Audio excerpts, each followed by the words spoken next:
Hello guys, hello. This is for Earth Signs, Virgo, Capricorn, and Taurus. Alamin natin yung next 3 days mo. If this is resonated sa'yo, please comment down below. Please like, share, and subscribe. Please comment, mag-comment ka. Kahit ano, i-comment mo dyan sa comment section. Appreciated natin yan. Okay. For the Earth Signs, Virgo, Capricorn, and Taurus, there's a dolphin and celebration. So, sinasabi ng barahan na anuman ang inaalala mo, maybe Saturday, Sunday, Monday, marami kang mga iniisip. So, it's either homesickness, it's either sadness, or worry, or guilt. Sinasabi ng barahan sa'yo na huwag kang mag-alala. Don't worry, be happy. So, kasi, sa 3 days na to, posibleng ikaw ay imbitahan sa isang selebrasyon or sa isang fiesta, sa isang birthday, sa isang anniversary, wedding, or kung ano man na selebrasyon. So, hindi ka dapat nag-aalala. Okay? And sinasabi ng baraha sa'yo na kung ano man ang pinagdadaanan mo sa ngayon, pagdaanan mo lang. Okay? Kasi, after nyan, mayroong happiness, mayroong celebration, mayroong pag-asa.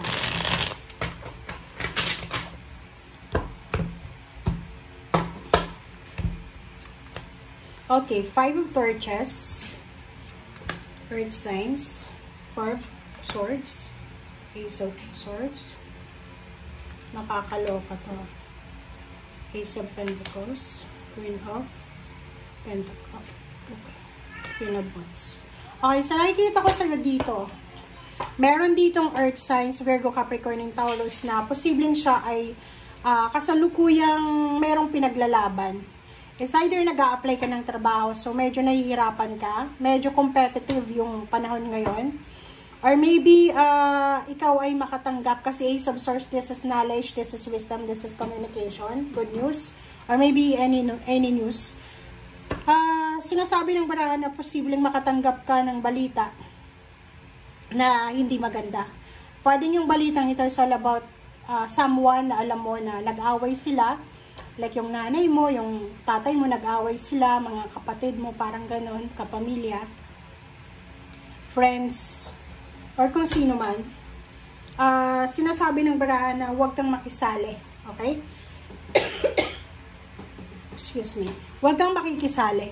Okay, Earth Signs. Huwag kang makikisali. And yung 4 of Swords, sinasabi ng barahan na you need to prioritize peace and harmony.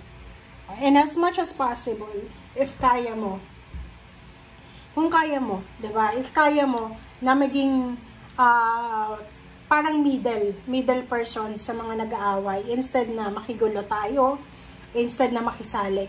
Like for example, yung asawa mo, yung boyfriend mo or girlfriend, kaaway niya yung pamilya niya. So, instead na kumampi tayo sa boyfriend-girlfriend natin, pwede natin na ayusin siya sa mga kaaway or yung nag-aaway, dapat nasa center lang tayo. Okay? Dito sa 4 of Swords, sinasabi ng barahan na this is weekend reading, diba? So, pwede ka din na magpahinga. So, kung wala kang ginagawa, wala kang trabaho, gamitin mo yung mga araw na ito para makapagpahinga, matulog, kung wala ka namang mga obligasyon, maglaba kung mainit, or gawin mo kung ano yung mga bagay-bagay na kailangan mong tapusin or gawin. Okay? Dito din sinasabi ng barahan na Ace of Swords and Ace of Pentacles, tapos Wheel of Fortune, Queen of Torches. Sinasabi ng baraha sa'yo, Earth Signs, na isang balita, isang good news about money. So, makakatanggap ka ng job offer, financial offer, money, lump sum of money, or maybe this is about the news from your family na may kapamilya ka na nanalo, is either nanalo siya sa loto, nanalo sa contest, nagkaroon siya ng lump sum of money na pwedeng makatulong sa inyo para mabago yung takbo ng financial nyo, and posibleng makatulong sa inyo para makaahon kayo sa hirap. Parang yung Queen of Torches kasi, this is freedom.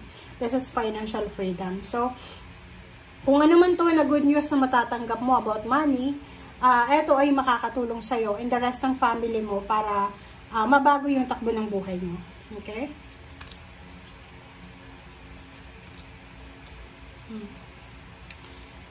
Sinasabi ng baraha sa'yo na meron dito, is either ikaw to, itong 4 of Cups na to, or maybe ikaw yan.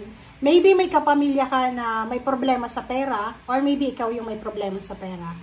Kung kailangan mo ng tulong, humingi ka ng tulong. Or kung ikaw naman yung may kakayahan para tumulong, and may humihingi sa'yo ng tulong, kailangan mong tumulong, guys. Okay? Okay, the Empress and reverse na Hangman. So, nakikita ko, sir, dito, lahat ng hindi natuloy, it's either relationship, it's either travel, relocation, or job offer, or business opening. Maybe hindi siya natuloy for several months or years yung lumipas. Sinasabi ng baraha sa'yo na kung ano man ito na hindi natuloy, ay posibleng matutuloy na. So, maraming pagbabago, maraming new beginnings, either relationship na naudlot, posibleng matuloy yung relationship. Yung trabaho na naudlot, posibleng matuloy ito. Yung travel, yung paglilipat bahay, yung friendship, or kung ano naman siya na plano mo sa past mo. Okay, the Moon and 8 of Cups. Yun, so these 2 cards, I resonated siya sa 5 of Torches. So, sinasabi ng baraha sa'yo na you need to be at peace. Okay? Kailangan nating manahimik. Kailangan natin ay prioritize yung peace of mind. Makinig ka sa sinasabi ng iyong intuition, earth signs, na kung may nag-aaway sa paligid mo, kapamilya man yan, kasi eto tingnan mo, parang umiiyak sa harap mo.